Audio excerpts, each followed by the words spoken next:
She called the cops on a black veteran, then froze when the officer walked in. The bell above the diner door jingled sharply as Harold stepped inside.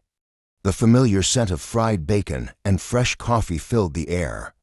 The place had a classic look: checkered floors, worn-out booths, and a faded counter lined with bar stools. It was the kind of spot where regulars had their names woven into the rhythm of the morning rush. Harold adjusted his army cap, the embroidered golden eagle glinting slightly under the fluorescent lights. His knees ached from the long walk from the VA hospital, but he was used to the pain. At 76, he carried a history that most wouldn't understand just by looking at him. Spotting an empty booth by the window, he made his way over, setting his cane against the side. Outside, the sun hung low, casting shadows across the street. Across from him, an old gas station's peeling paint reflected in the morning light. From behind the counter, Melanie, a young waitress, watched him closely. Her grip on the coffee pot tightened as she took in his dark skin, his military hat, the slow, steady way he moved. A flicker of disapproval crossed her face before she walked over. "Can I help you?" Her tone was clipped, impatient. Harold nodded politely. "I'll take a coffee black.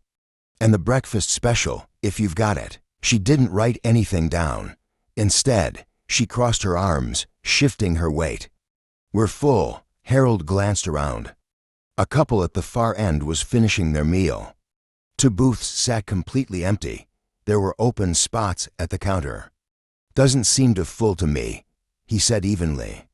She let out a sharp breath. "We're not serving right now." His fingers drummed lightly against the table. He had seen this before, years ago, in places where he wasn't welcome.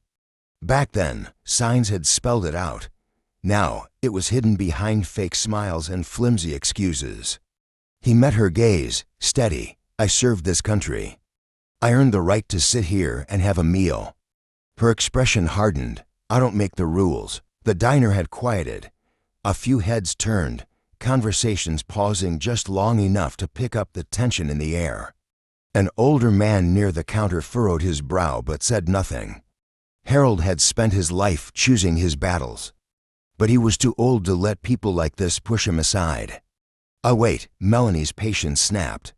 She turned and strode toward the phone near the register.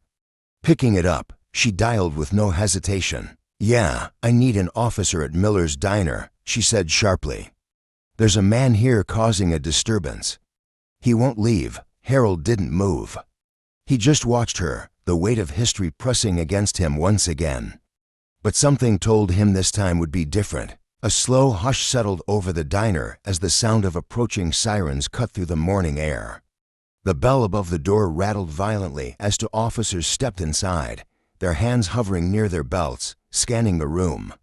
Harold remained seated, his posture unchanged. He had been in far more dangerous situations than this. He knew better than to move too fast. Melanie straightened, her voice suddenly laced with a rehearsed innocence. "Officers, that's him." She jabbed a finger at Harold. He refused to leave. "He's making people uncomfortable." One of the officers, a tall man with a square jaw, stepped forward, his stance rigid. But as he got closer, something in his face changed. His jaw loosened, his brows furrowed as if he had just seen a ghost. He stopped mid-step. "Sergeant Daniels?" His voice was quiet, but heavy. Harold finally looked up, locking eyes with the officer. A pause stretched between them. Then, recognition flickered in Harold's expression. "Officer Caldwell," Harold said, his voice steady. "Didn't expect to see you here." Melanie's confidence cracked. "Wait, you know him." Caldwell ignored her. His hands moved away from his belt, his posture softening. Turning to his younger partner, he shook his head slightly. "Stand down." The younger officer hesitated before stepping back. Caldwell let out a breath. "Sergeant Daniels saved my life in Fallujah. Pulled me out after my Humvee got hit by an Ide." The diner went dead silent. Melanie's face drained of color. That can't be right," she stammered. He was being aggressive. Caldwell's eyes snapped to her, sharp and cold. "That man, aggressive." He let out a humorless chuckle. "You sure about that, miss?" She shrank slightly, glancing around for support, but the room had turned against her. The older man at the counter leaned back, arms crossed. "Yeah, honey, I think you just got caught in a damn lie." A flush crept up Melanie's neck. Her fingers twitched at her sides. Caldwell turned to the manager, a stocky man with a tight apron. "This how you run things here?" The manager, who had been silent until now, shifted uncomfortably. He glanced at Melanie, who looked back at him with pleading eyes. "But there was no saving this, Melanie," the manager said, his voice firm. "Take off your apron." "Wait, what?" "You heard me. Now, we don't do this here." Her lips trembled. "I was just doing what I thought was right." The older man at the counter scoffed. "Nah, girl.